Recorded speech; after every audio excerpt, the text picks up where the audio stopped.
Hello everyone, welcome back.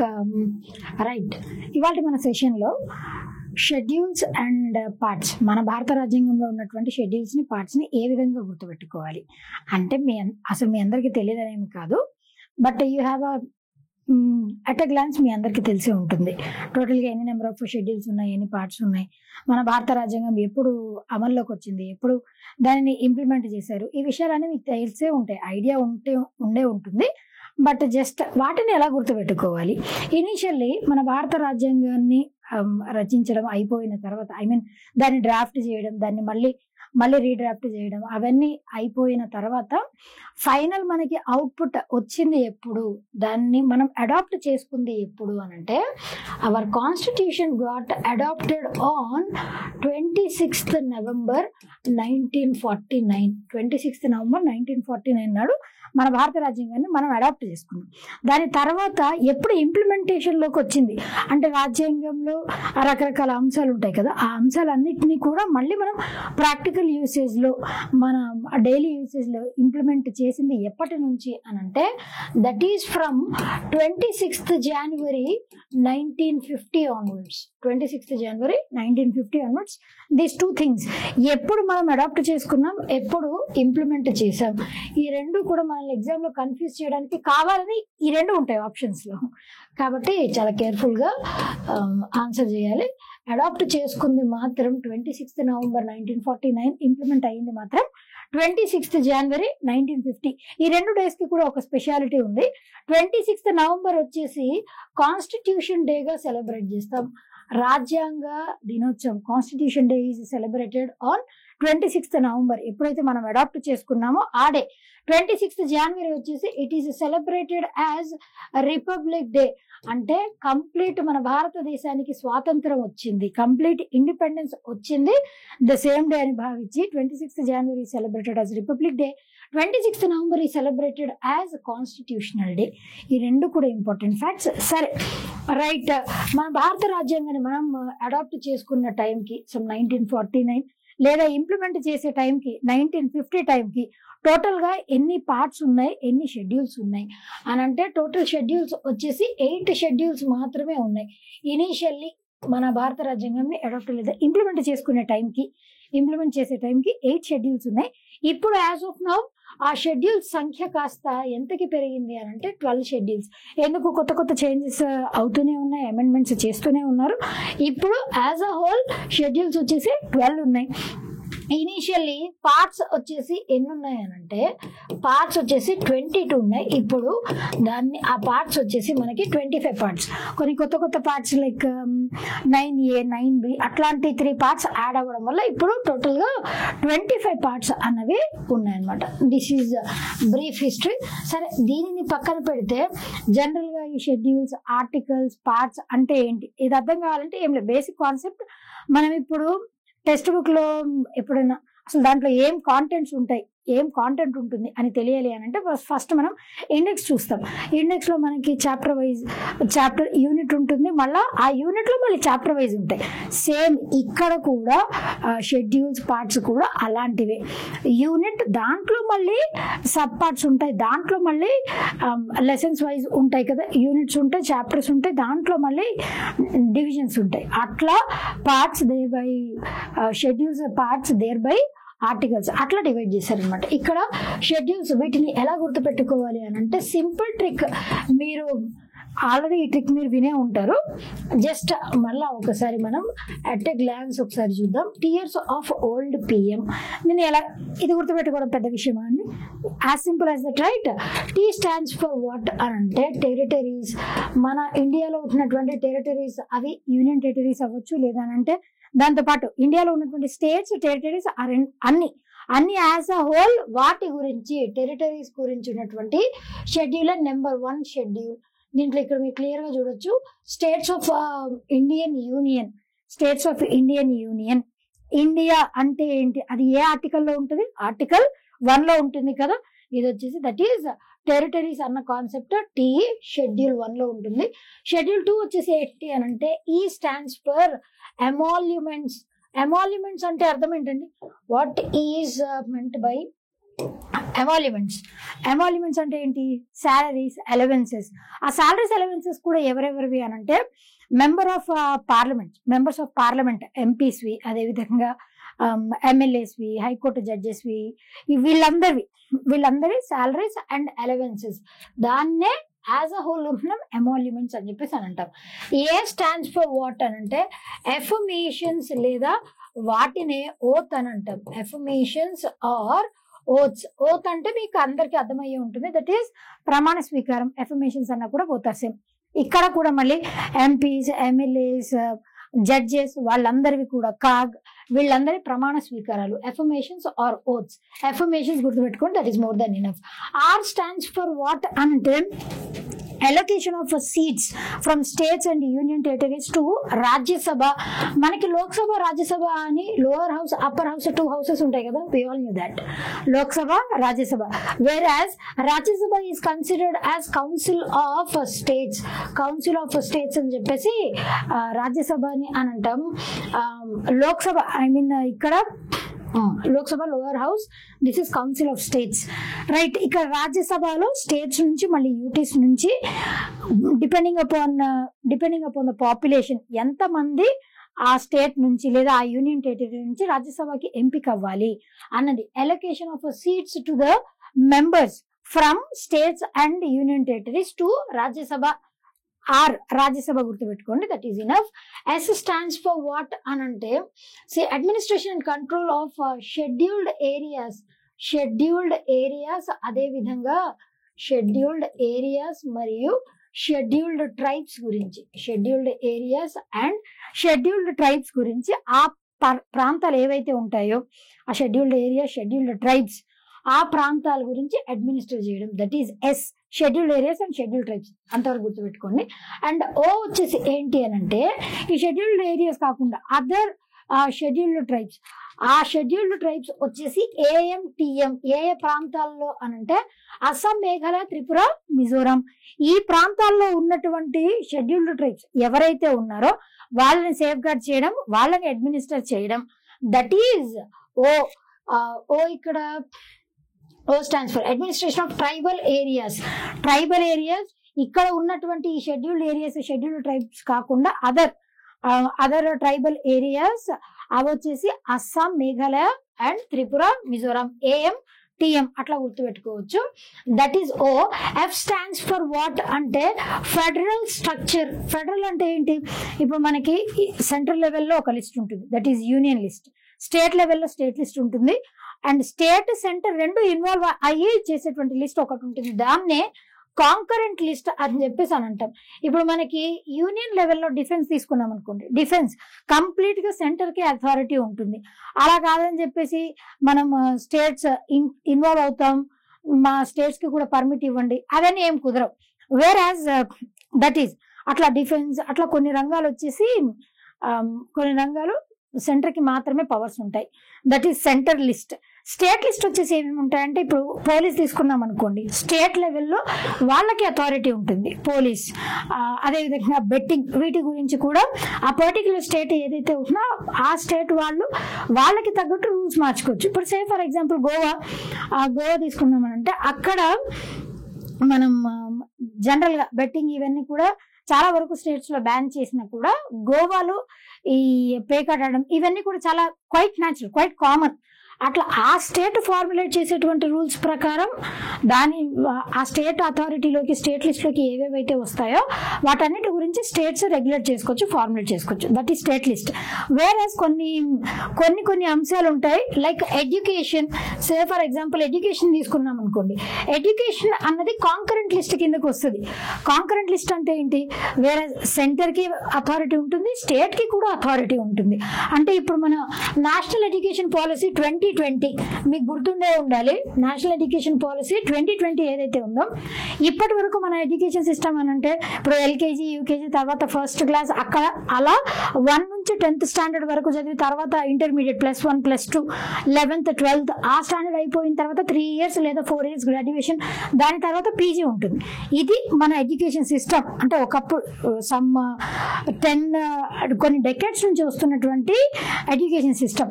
అయితే దాంట్లో changes తీసుకొని రావడానికి నేషనల్ ఎడ్యుకేషన్ పాలసీ 2020 దాని ద్వారా ఈ సిస్టమ్ అంతా కూడా మార్చేసి సమ్ 3+5+3+2 ఇట్లా ఈ కాన్సెప్ట్ని తీసుకొని రావడం, ఒకేషనల్ కోర్సెస్ని ఇంక్లూడ్ చేయడం, ఇవన్నీ అంటే హోల్సమ్ ఎడ్యుకేషన్ ప్రొవైడ్ చేయాలి అన్న ఉద్దేశంతో centre NEP national education policy 2020 కాన్సెప్ట్ని తీసుకొని వచ్చింది.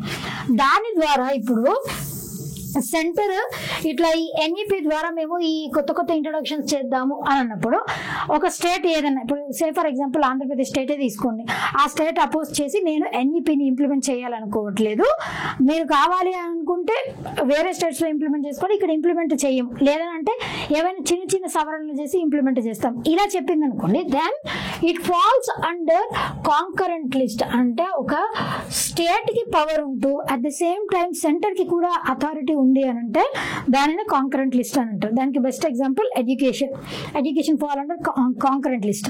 అట్లా state list, central list, concurrent list అని చెప్పేసి 3 లిస్ట్గా డివైడ్ చేశారు. అదే ఫెడరల్ స్ట్రక్చర్ అని చెప్పేసి అని అంటాం. ఇక్కడ tears of F stands for federal.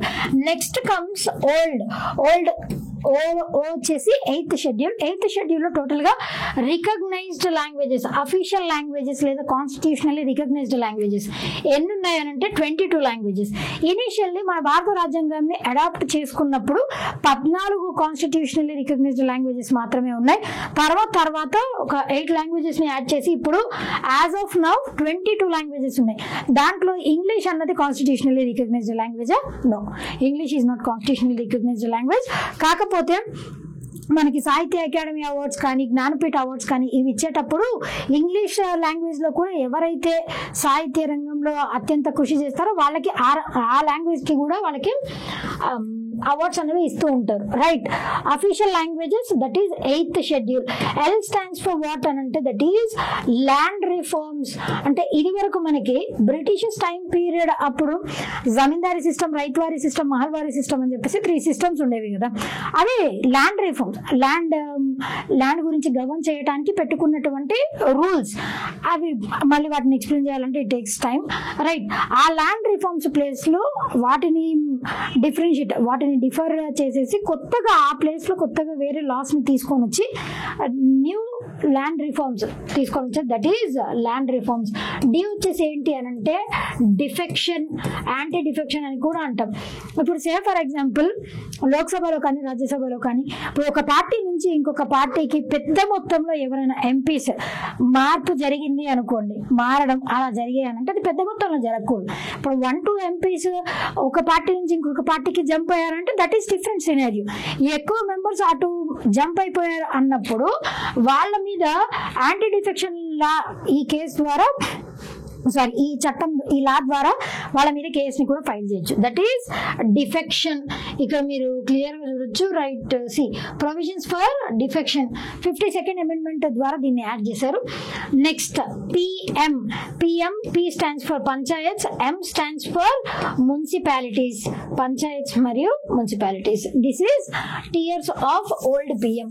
Schedules ని గుర్తుపెట్టుకోవడం చాలా చాలా easy, as simple as that. Tiers of old PM. Tiers of old PM. ఈ విధంగా గుర్తుపెట్టుకోవచ్చు. T stands for territories, E stands for emoluments, A stands for affirmations, R stands for members from the states and union territories to Rajya Sabha లేదా allocation of seats to Rajya Sabha. Simple గా రాజ్యసభ అని గుర్తుపెట్టుకోండి. S stands for scheduled areas and scheduled tribes. O stands for other tribal areas of Assam, Meghalaya and Tripura, Mizoram. దాని తర్వాత F stands for federal. O stands for official languages of constitution. L stands for land reforms. D stands for defection. P stands for panchayats. M stands for municipalities. This is all about schedules. Right, next parts of Indian constitution.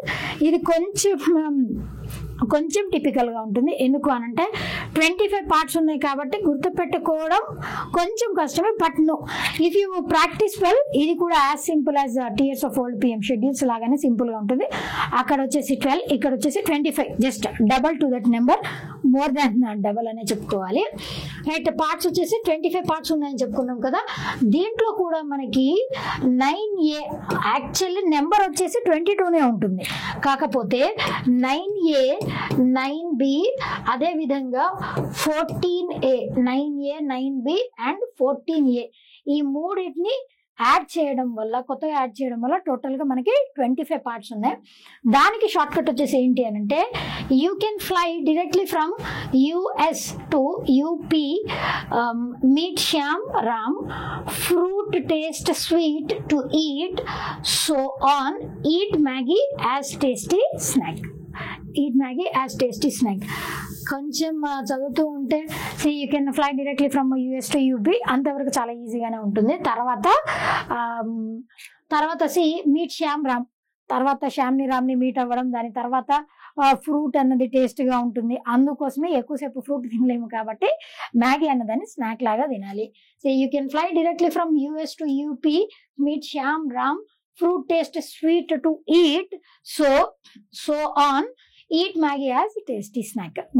గుర్తుపెట్టుకోవచ్చు కదా, గుర్తుపెట్టుకోవచ్చు. C, you stands for what అని అంటే, ఇక్కడ U వచ్చేసి union మరియు territory, union and its territory అంటే ఇండియాలో ఉన్నటువంటి స్టేట్స్, యూనియన్ ఆఫ్ స్టేట్స్, వాటి గురించి మళ్ళీ ఇక్కడ ఈ ఫస్ట్ పార్ట్ లో మాట్లాడతాం. And can stands for what అని అంటే సిటిజన్షిప్ గురించి. సిటిజన్షిప్ అనేది జస్ట్ మనం భారతదేశంలో పుడితే మాత్రమే కాదు, ఇంకా రకరకాలుగా మనకి సిటిజన్షిప్ అనేది లభిస్తుంది. అంటే ఇండియాలో కొన్ని సంవత్సరాలు రిసైడ్ చేయడం వల్ల, లేదు మన పేరెంట్స్ లో ఎవరైనా ఒకళ్ళు భారతదేశంలో పుట్టి ఉండడం వల్ల, లేదా మన డిసెండెంట్స్ భారతదేశీయులు అవ్వడం వల్ల, ఇట్లా రకరకాలుగా మనకి సిటిజన్షిప్ లభిస్తుంది. క్యాన్ సెకండ్ పార్ట్ వచ్చేసి సిటిజన్షిప్ ఉంటుంది.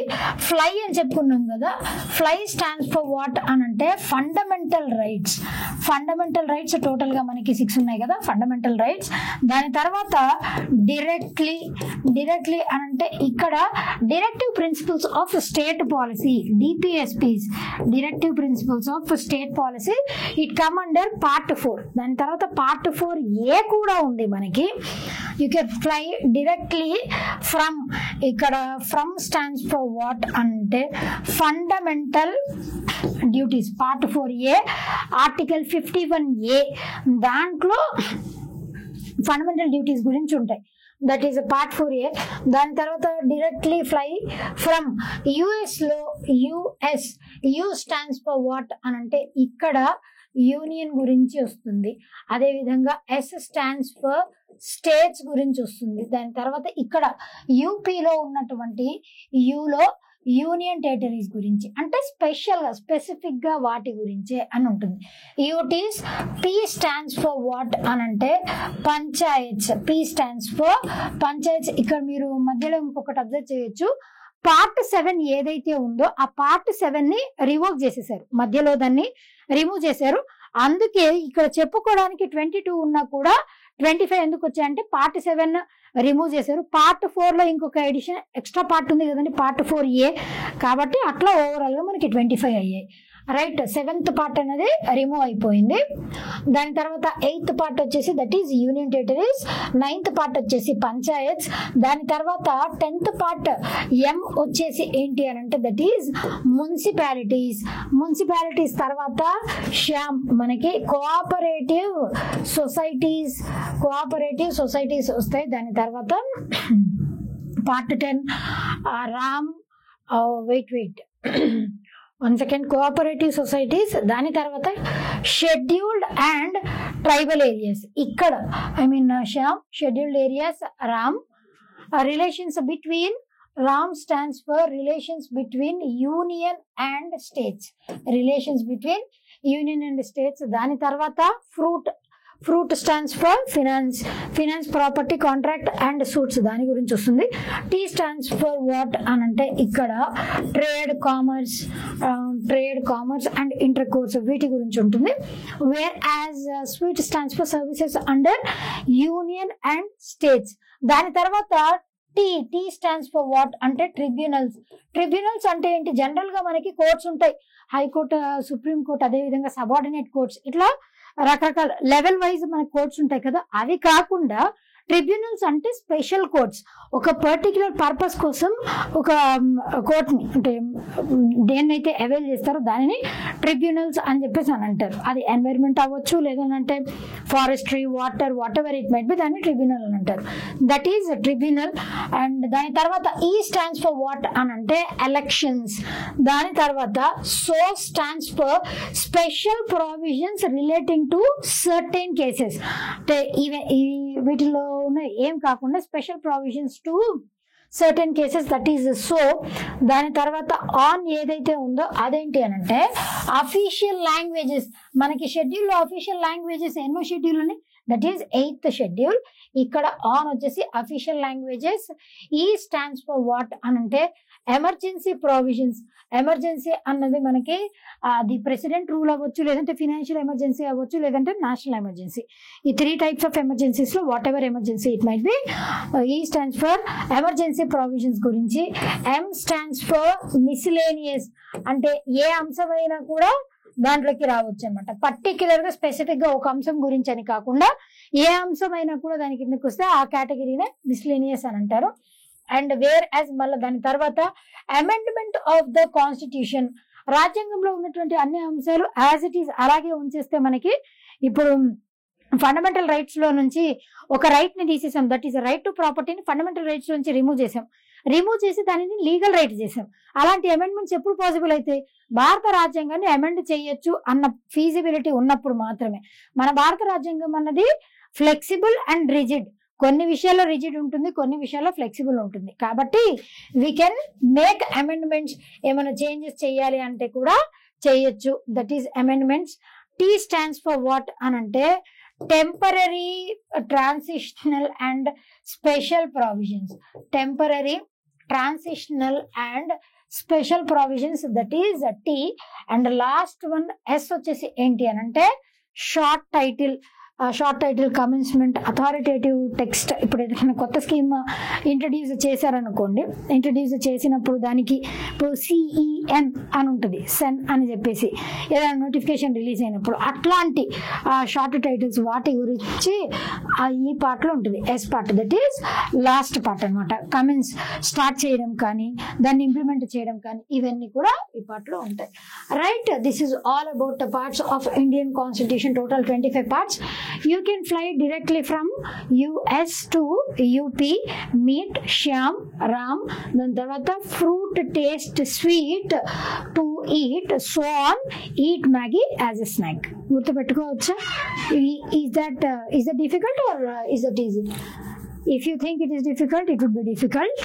If you don't think it is not difficult, then it won't be difficult anymore. Right, this is all about parts and schedules ని, పార్ట్స్ ని ఎట్లా గుర్తుపెట్టుకోవాలి అన్నది యాజ్ అ హోల్సమ్ గా ఈ విధంగా. Tiers of old PM, you can fly directly from US to UP, ఇట్లా గుర్తుపెట్టుకోవచ్చు. Right, will be meeting for another session. Until then, thank you.